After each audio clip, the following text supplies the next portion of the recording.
Olá, queridos alunos e alunas. Sejam bem-vindos às nossas curiosidades históricas. Eu sou a professora Bárbara Lisboa, estou loira com cabelo curto, vestindo uma blusa preta estampada, e o tema das nossas curiosidades de hoje é Avanço liberal, regresso conservador.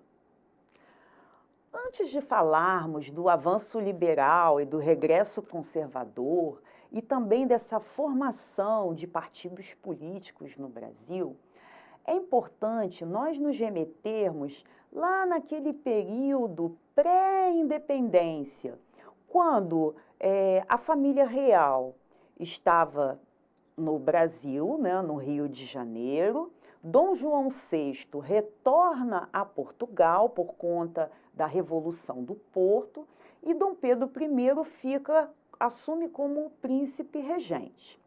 Nesse período, formaram-se dois grupos políticos conhecidos como Partido Brasileiro e Partido Português.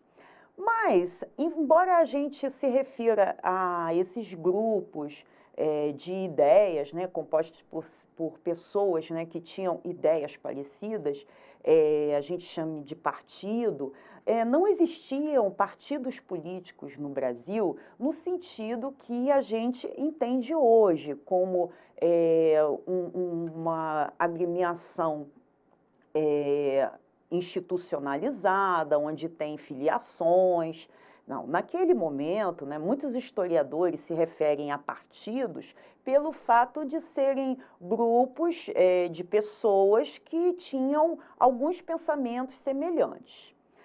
Nesse partido português, até porque ele tinha ainda uma referência muito, né, da colonização, né, do colonialismo, eles queriam a volta do pacto colonial que existia antes de 1808, antes da vinda da família real. E era composto por pessoas que eram funcionários públicos, membros, né, do exército, ligados, né, aos portugueses. E é importante ressaltar também que, embora tivesse esse nome Partido Português, ele não era composto só por portugueses. Um exemplo disso é José da Silva Lisboa, que era o Visconde de Cairu, que era baiano e fazia parte, né, desse posicionamento político. E existia o Partido Brasileiro, que era aqueles que queriam a independência da colônia e também queriam uma maior autonomia para o Brasil. Muitos desse grupo do Partido Brasileiro não queriam a independência em si, mas eles queriam uma maior autonomia política do Brasil, naquele que já estava sendo conquistada desde a vinda da família real, da abertura dos portos, da abertura aos produtos ingleses.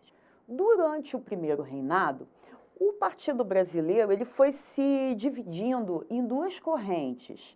Uma corrente mais liberal, que defendia uma maior democracia, uma maior participação política, uma maior autonomia também para as províncias, e uma corrente mais conservadora, que defendia plenamente a centralização política e maiores poderes, né, para o imperador.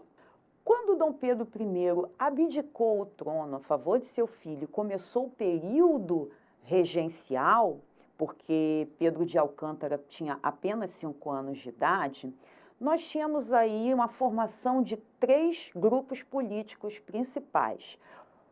Os restauradores, que defendiam a volta de Dom Pedro I ao poder, uma maior centralização política, e também esse grupo era formado, em sua maioria, por militares, alguns comerciantes, né? Todos ligados, né, a essa família real e também defensores de uma grande centralização, um grande poder concentrado nas mãos do rei.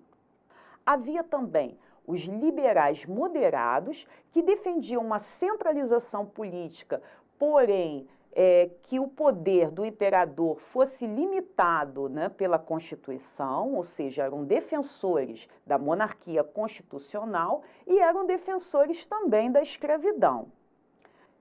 E havia ainda os exaltados, que também eram apelidados de farroupilhas, que defendiam o federalismo, ou seja, uma maior autonomia para as províncias. Entre seus líderes estava Cipriano Barata. E os grupos, né, que defendiam essas ideias estavam ligados às camadas médias urbanas, a profissionais liberais. Alguns mais radicais entre os liberais exaltados defendiam também a mudança de um regime político de monarquia para a república.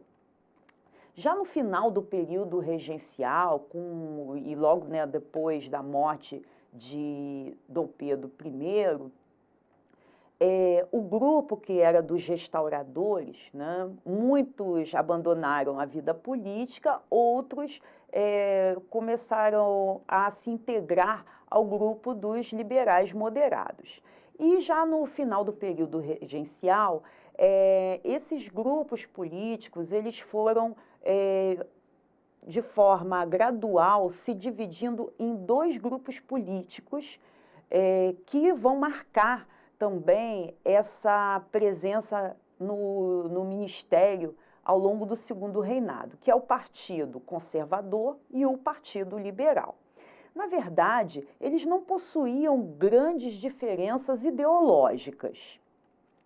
As diferenças estavam basicamente na questão da centralização política, que era uma defesa dos conservadores, né, numa maior centralização dos poderes, né, políticos, e diferente dos liberais que defendiam uma maior autonomia para as províncias.